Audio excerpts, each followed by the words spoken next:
Hello everyone, स्वागत करछे हमर YouTube channel Odisha study hub रे। तो पिला माने देखो आमे +3 fourth semester political science honours रो जो मेजर पेपर तुम मानकर रहितला मेजर पेपर 9। तो यूनिट 2 को आमे संपूर्ण भाव आलोचना करथिला गोटे चैप्टर को। तो नेक्स्ट चैप्टर रही छि जुर्गेन हाबरमास जुर्गेन हाबरमास। तो ए जो रही छि यूनिट 2 रे एडा। तो एटा को आमे 1 मार्क 2 मार्क और 5 मार्क सिलेक्शन क्वेश्चन में एबे आलोचना करबा जोटा तुम एग्जाम पे बहुत लाभदायक हबो। तो देखो पिला माने आमे आलोचना करबा और जो माने चैनल को प्रथम थर चंदी चैनल को सब्सक्राइब कर देबो और बेल आइकन को प्रेस कर ऑल नोटिफिकेशन ऑन कर देबो जा द्वारा परवर्ती वीडियो आपण सर्वप्रथम पाई पारबे। तो देखो पिला माने आरंभ करबा।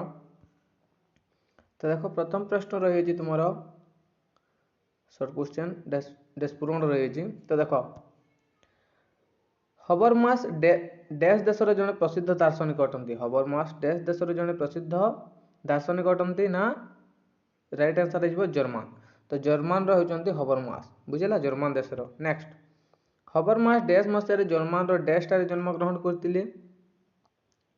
तो हाबरमास 1929 मसिया रे जर्मन रो डसेलड्रफ ठारे जन्म ग्रहण करथिले बुझिला।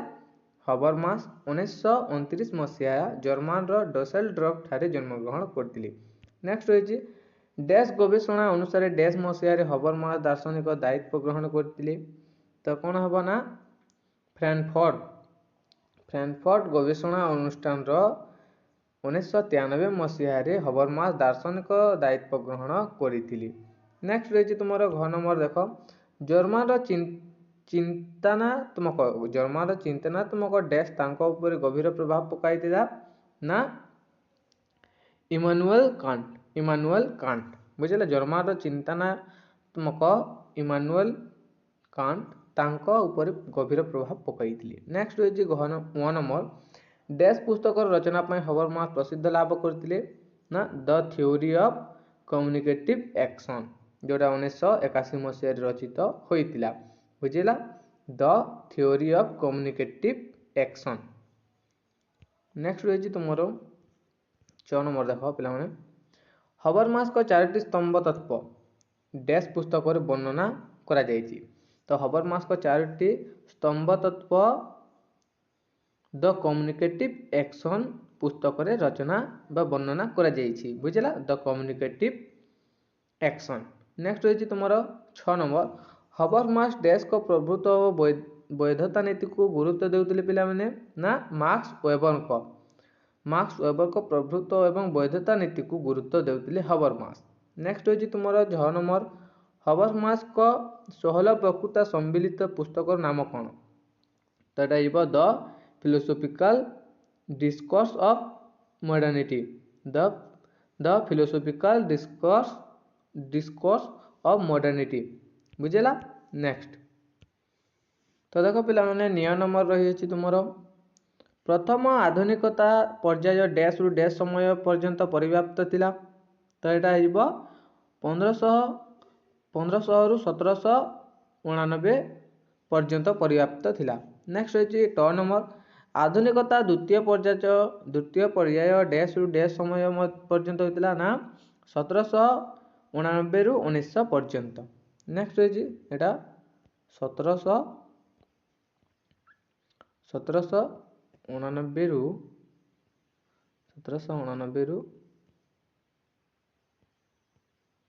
1900 पर्यंत। नेक्स्ट रही तुमरो 8 नंबर आधुनिकतार तृतीय पर्याय समय तृतीय पर्याय समय सीमा कौन ना 1900 रु 1989 पर्यंत बुझिला 89।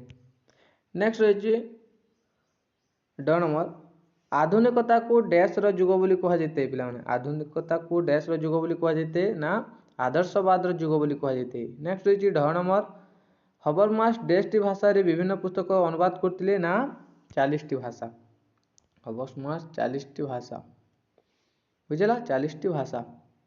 नेक्स्ट रही तुमरो मॉडर्न शब्दटी डैश भाषा और डैश उत्पत्ति होती ना मॉडर्न शब्दटी लाटिन भाषा और मडो उत्पत्ति होती मडो पिलाने मडो उत्पत्ति होती। नेक्स्ट तुम 2 मार्क्स देखा आम ए तो देख कौन कौन रही प्रश्न ना विनिमयतार कार्य तत्व कहले कौन बुझ परिचालक माध्यम कौन विचार बोध कौन उत्पादक कौन पुनः उत्पादक कौन आदान प्रदान कहले कौन बुझ अदमन और अणहस्तक्षेप कौन अंतर्निहित स्वाधीनता कहले कौन बुझ विधिसंगत संकट कौन मैक्स ओवन को प्रभुत्ववादी कौन आधुनिकता तत्व विषय रे लेख। तो ये सब आम आलोचना करवा एटा हूँ सब 2 मार्क सिलेक्शन क्वेश्चन पे मन रख 2 मार्क बुझल। तो देख आलोचना करवा। तो देख पे प्रथम प्रश्न रही विनिमयता कार्य तत्व कहले कौन बुझ। तो देख विनिमयता कार्य तत्व हूँ एक सामयिक विज्ञान अवधारणा जहाँ सामयिक आदान प्रदान को अर्थनैतिक विनिमय पर विश्लेषण करें। कौन कहला ना विनिमयता कार्यर तत्व हूँ एक सामयिक विज्ञान धारण जहाँ सामयिक आदान प्रदान को अर्थनैतिक विनिमय पर विश्लेषण करें। तो यही तत्व अनुसार लोक मैंने निजर कार्यकलाप को सर्वाधिक लाभ एवं सर्वनिम्न क्षति आधार में निर्णय करथांती। यह मुख्यतः पुरस्कार दंड एवं खर्च उपरे आधारित अटे। पुरस्कार खर्च दंड। तो देख पे परवर्ती प्रश्न रही उत्पादक कौन। तो उत्पादक जोटे प्रोड्यूसर बुझेगा उत्पादक हूँ जड़े व्यक्ति संस्था बा देश जे द्रव्य किंबा सेवा सृष्टि जोगाई थाए बुझेगा। तो उत्पादक क्या कहे ना उत्पादक हूँ जड़े व्यक्ति संस्था बा देश जे द्रव्य किंबा सेवा सृष्टि जोगाई थाए। अर्थनीति रे उत्पादक माने होचंती उपभोक्ता मानकर आवश्यकता पूर्ण करने साधन श्रम एवं पुंजी व्यवहार कर उत्पादन करती बुझेगा। ये उत्पादक। नेक्स्ट रही पुनः उत्पादक कौन। पुनः उत्पादक कौन पिलाने। तो देख पुनः उत्पादक रिप्रोड्यूसर शब्दटी मुख्यतः जीव विज्ञान किंबा कला क्षेत्र में व्यवहृत होते। तो ये जो पुनः उत्पादक रही शब्दटी रही मुख्यतः यहाँ जीव विज्ञान किंबा कला क्षेत्र में व्यवहार होते बुझेगा। तो जीव विज्ञान रे यह प्रयोजन प्रक्रिया को सूचाई थे जीव विज्ञान रे यह प्रयोजन प्रक्रिया को बुझाई थे। कला क्षेत्र में यह मूल कार्यर एक नकल बा प्रतिकृत तैयारी करथुवा व्यक्ति बा यंत्र को बुझाई थे पुनः उत्पादक अर्थात पुणी उत्पादक पुनः बा बारंबार बुझेगा। नेक्स्ट आदान प्रदान कहले कौन बुझे पे आदान प्रदान एक्सचेंज ट्रांजैक्शन आदान अर्थात एक्सचेंज प्रदान अर्थात ट्रांजैक्शन बुझेगा आदान प्रदान। तो एक्सचेंज ट्रांजैक्शन होची दुईटी पक्ष मध्य किसी द्रव्य सेवा सूचना किंबा मूल्य रे परिवर्तन होता है। तो अर्थनीति रे यह टंका बा अन्य किसी माध्यम किणा बिका को बुझाई थे बुझेगा। तो यह टंका बा अन्य किसी माध्यम किणा बिका को बुझाई थे। सामाजिक विज्ञान रे यह मनीष मध्य सामाजिक संपर्क एवं कार्यकलाप विनिमय को सूचाई थाए। नेक्स्ट रही अदमन और अणहस्तक्षेप कौन अदमन और अणहस्तक्षेप कौन। तो देख अदमन जोटा कि नॉन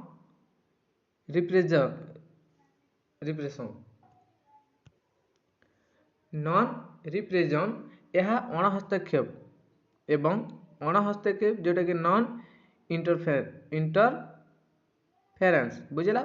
तो अदमन एवं अणहस्तक्षेप होची राजनीति विज्ञान अवधारणा पिलाने अदमन एवं हस्तक्षेप अणहस्तक्षेप होची राजनीति विज्ञान अवधारणा। अदमन अर्थात कौन सी मत विश्वास बा कार्यकलाप को बलपूर्वक बंद न करवा। अणहस्तक्षेप अर्थात होची अन्यर व्यापार विशेषकर सार्वभौम राष्ट्र आभ्यंतरण व्यापार रे हस्तक्षेप न करवा एटा होची अदमन और अणहस्तक्षेप। नेक्स्ट रही अंतर्निहित स्वाधीनता कहले कौन बुझ। तो अंतर्निहित स्वाधीनता जोटा कि इनहरेंट फ्रीडम ତ ଅନ୍ତର୍ନିହିତ ସ୍ୱାଧୀନତା ହେଉଛି ସେହି ସ୍ୱାଧୀନତା ଯାହା ଜଣେ ବ୍ୟକ୍ତି ଜନ୍ମରୁ ଲାଭ କରିଥାଏ ଏବଂ ଯାହାକୁ କୌଣସି ବାହ୍ୟ ଶକ୍ତି ଛଡ଼ାଇ ନେଇ ପାରିବ ନାହିଁ। ବୁଝିଲା? ତ ଏହା ମାନବିକ ଅଧିକାରର ମୂଳଦୁଆ ଅଟେ ଏବଂ ପ୍ରାକୃତିକ ଅଧିକାର ଭାବରେ ବିବେଚନା କରାଯାଇଥାଏ। ଏହା ସମ୍ମାନ ସହିତ ବଞ୍ଚିବା, ଚିନ୍ତା କରିବା ଏବଂ ମତ ପ୍ରକାଶ କରିବାର ଅଧିକାରକୁ ସାମିଲ କରିଥାଏ। ବୁଝିଲା?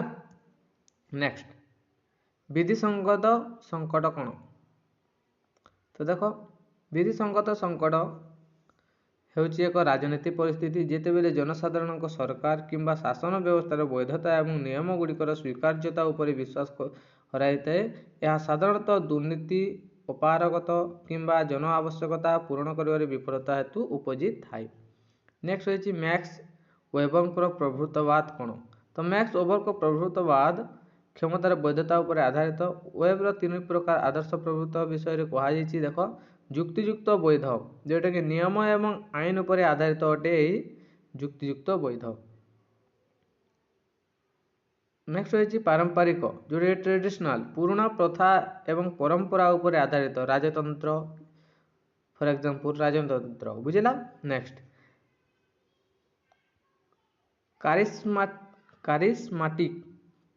କାରିସ୍ମାଟିକ, ନେତାଙ୍କ ବ୍ୟକ୍ତିତ୍ୱ ଏବଂ ଆକର୍ଷଣ ଉପରେ ଆଧାରିତ, ଯେଉଁଟାକି ଧାର୍ମିକ ନେତା। ବୁଝିଲା? ନେକ୍ସଟ ରହିଛି ଆଧୁନିକତା ଉତ୍ପତ୍ତି ବିଷୟରେ ଲେଖ। ତ ଆଧୁନିକତାର ଉତ୍ପତ୍ତି 1600 ଶତାବ୍ଦୀରୁ 1800 ଶତାବ୍ଦୀ ମଧ୍ୟରେ ୟୁରୋପରେ ହୋଇଥିଲା, ଯାହା ଜ୍ଞାନୋଦୟ ଏବଂ ଶିଳ୍ପ ବିପ୍ଳବ ଦ୍ୱାରା ପ୍ରଭାବିତ ହୋଇଥିଲା। ଏହା ହେଉଛି ପାରମ୍ପରିକ ସାମାଜିକ, ରାଜନୈତିକ ଏବଂ ଅର୍ଥନୈତିକ ବ୍ୟବସ୍ଥାରୁ ଦୂରେଇ ଯାଇ ଯୁକ୍ତିବାଦ କିମ୍ବା ବିଜ୍ଞାନ, ବ୍ୟକ୍ତିବାଦ ଏବଂ ଶିଳ୍ପାୟନ ଉପରେ ଗୁରୁତ୍ୱାରୋପ କରିଥିଲା। ତ ଏବେ ଆମେ ଦେଖିବା 5 ମାର୍କ, ଯେଉଁଟା ରହିଅଛି 3, 4 ବା 5 ମାର୍କ ସେମ୍ ରହିବ ଏଇଟା। ବୁଝିଲା? ତ ପ୍ରଥମ ପ୍ରଶ୍ନ ରହିଛି ଆଧୁନିକତାର ପ୍ରଥମ ପର୍ଯ୍ୟାୟ। ତ ଆଧୁନିକତାର ପ୍ରଥମ ପର୍ଯ୍ୟାୟ ସାଧାରଣତଃ 1500 ଶତାବ୍ଦୀରୁ ଆରମ୍ଭ ହୋଇ 1800 ଶତାବ୍ଦୀ ପର୍ଯ୍ୟନ୍ତ ବିସ୍ତାରିତ ହୋଇଥିଲା। ବୁଝିଲା? ଏହି ସମୟରେ ୟୁରୋପରେ ନବଜାଗରଣ, ଧର୍ମ ସଂସ୍କାର ଏବଂ ବୈଜ୍ଞାନିକ ବିପ୍ଳବ ଭଳି ଗୁରୁତ୍ୱପୂର୍ଣ୍ଣ ଘଟଣାମାନ ଘଟିଥିଲା। ଏହି ପର୍ଯ୍ୟାୟରେ ବ୍ୟକ୍ତିବାଦ, ଯୁକ୍ତିବାଦ ଏବଂ ଧର୍ମନିରପେକ୍ଷତା ଭଳି ଧାରଣାଗୁଡ଼ିକର ଉତ୍ଥାନ ହୋଇଥିଲା। ଏହା ପାରମ୍ପରିକ ବିଶ୍ୱାସ ଏବଂ ଅନୁଷ୍ଠାନଗୁଡ଼ିକୁ ପ୍ରଶ୍ନ କରିବାର ମାର୍ଗ ଖୋଲି ଦେଇଥିଲା। ତ ବୁଝିଲା ଏଇଟା? ନେକ୍ସଟ ରହିଛି ଆଧୁନିକତାର ଦ୍ୱିତୀୟ ପର୍ଯ୍ୟାୟ। ଆଧୁନିକତାର ଦ୍ୱିତୀୟ ପର୍ଯ୍ୟାୟ କ'ଣ? ଆଧୁନିକତାର ଦ୍ୱିତୀୟ ପର୍ଯ୍ୟାୟକୁ ପ୍ରାୟତଃ 1800 ଶତାବ୍ଦୀର ଶେଷ ଭାଗକୁ 1900 ଶତାବ୍ଦୀ ପର୍ଯ୍ୟନ୍ତ ବିବେଚନା କରାଯାଏ। ତ ଏହି ସମୟ ଶିଳ୍ପ ବିପ୍ଳବ ଏବଂ ଫରାସୀ ବିପ୍ଳବ ଦ୍ୱାରା ଚିହ୍ନିତ ହୋଇଥିଲା। ଏହି ପର୍ଯ୍ୟାୟରେ ସମାଜରେ ବଡ଼ ଧରଣର ପରିବର୍ତ୍ତନ ଦେଖାଦେଇଥିଲା। ତ এই ଯେଉଁ ଦ୍ୱିତୀୟ ପର୍ଯ୍ୟାୟ ରହିଛି, ଏହି ପର୍ଯ୍ୟାୟରେ ସମାଜରେ ବଡ଼ ଧରଣର ପରିବର୍ତ୍ତନ ଦେଖାଦେଇଥିଲା, ଯେପରିକି ସହରୀକରଣ, ଶ୍ରମିକ ଶ୍ରେଣୀର ଉତ୍ଥାନ ଏବଂ ଗଣତନ୍ତ୍ରର ବିକାଶ ହୋଇଥିଲା। ଏହି ସମୟରେ ପୁଞ୍ଜିବାଦ ଏବଂ ସମାଜବାଦ ଭଳି ନୂତନ ରାଜନୈତିକ ଏବଂ ଅର୍ଥନୈତିକ ତତ୍ତ୍ୱଗୁଡ଼ିକର ମଧ୍ୟ ଉଦ୍ଭାବନ ହୋଇଥିଲା। ତ ଆଧୁନିକ ଦ୍ୱିତୀୟ ପର୍ଯ୍ୟାୟକୁ ପ୍ରାୟତଃ 1800 ଶତାବ୍ଦୀର ଶେଷ ଭାଗକୁ 1900 ଶତାବ୍ଦୀ ପର୍ଯ୍ୟନ୍ତ ବିବେଚିତ କରାଯାଇଥିଲା। ଏହି ସମୟ ଶିଳ୍ପ ବିପ୍ଳବ ଓ ଫରାସୀ ବିପ୍ଳବ ଦ୍ୱାରା ଚିହ୍ନିତ କରାଯାଇଥିଲା ଦ୍ୱିତୀୟ ପର୍ଯ୍ୟାୟକୁ। କ୍ଲିୟର? ନେକ୍ସଟ ରହିଛି ଆଧୁନିକତାର ତୃତୀୟ ପର୍ଯ୍ୟାୟ। ପିଲାମାନେ ଏଇଟା ଦେଖ, 3ଟି ତାର ପର୍ଯ୍ୟାୟକୁ ଆଲୋଚନା କରାଯାଉଛି। ତ ଆଧୁନିକତାର ତୃତୀୟ ପର୍ଯ୍ୟାୟ। ଆଧୁନିକତାର ତୃତୀୟ ପର୍ଯ୍ୟାୟ ମୁଖ୍ୟତଃ 20ଶହ ଶତାବ୍ଦୀ ପ୍ରାରମ୍ଭରୁ ମଧ୍ୟ ପର୍ଯ୍ୟନ୍ତ ବ୍ୟାପିଥିଲା। ଏହି ସମୟରେ 2ଟି ବିଶ୍ୱଯୁଦ୍ଧ, ମହାମନ୍ଦା ଏବଂ ଶୀତଳ ଯୁଦ୍ଧ ପରି ଘଟଣାମାନ ଘଟିଥିଲା। ଏହି ଆଧୁନିକତାର ତୃତୀୟ ପର୍ଯ୍ୟାୟରେ 2ଟି ବଡ଼ ଯୁଦ୍ଧ ହୋଇଥିଲା, ଯେଉଁଟାକି ଯେଉଁଟାକି ମହାମନ୍ଦ ଏବଂ ଶୀତଳ ଯୁଦ୍ଧ ଭଳି ଘଟଣାମାନ ହୋଇଥିଲା। ତ ଏହି ପର୍ଯ୍ୟାୟରେ ବୈଜ୍ଞାନିକ ଏବଂ ବୈଷୟିକ ଜ୍ଞାନକୌଶଳରେ ଅଭୂତପୂର୍ବ ଉନ୍ନତି ହୋଇଥିଲା, ଯେପରିକି ପରମାଣୁ ଶକ୍ତି ଏବଂ କମ୍ପ୍ୟୁଟରର ଉଦ୍ଭାବନ ହୋଇଥିଲା ଏହି ତୃତୀୟ ପର୍ଯ୍ୟାୟରେ। ନେକ୍ସଟ, ଏଥିସହିତ ସମାଜରେ ଗଣମାଧ୍ୟମ ଏବଂ ଉପଭୋକ୍ତା ଦ୍ୱାରା ପ୍ରଭାବ ବୃଦ୍ଧି ପାଇଥିଲା। ନେକ୍ସଟ ହେଉଛି ହବରମାସଙ୍କ ଆଧୁନିକତା। ତ ଜର୍ଗେନ ହବରମାସଙ୍କ ମତରେ ଆଧୁନିକତାର ହେଉଛି ଏକ ଅଧୁରା ପ୍ରକଳ୍ପ। ସେ ବିଶ୍ୱାସ କରନ୍ତି ଯେ ଆଧୁନିକତାର ମୂଳ ଲକ୍ଷ୍ୟ ହେଉଛି ଯୁକ୍ତିଯୁକ୍ତତା ଏବଂ ମୁକ୍ତି ମାଧ୍ୟମରେ ଏକ ଉନ୍ନତ ସମାଜ ଗଠନ କରିବା। ତ ଏହା ତାଙ୍କ ମତ ଥିଲା। ଦେଖିନେବ। ନେକ୍ସଟ ରହିଛି ତୁମର ପଲିଟିକାଲ ସାଇନ୍ସ।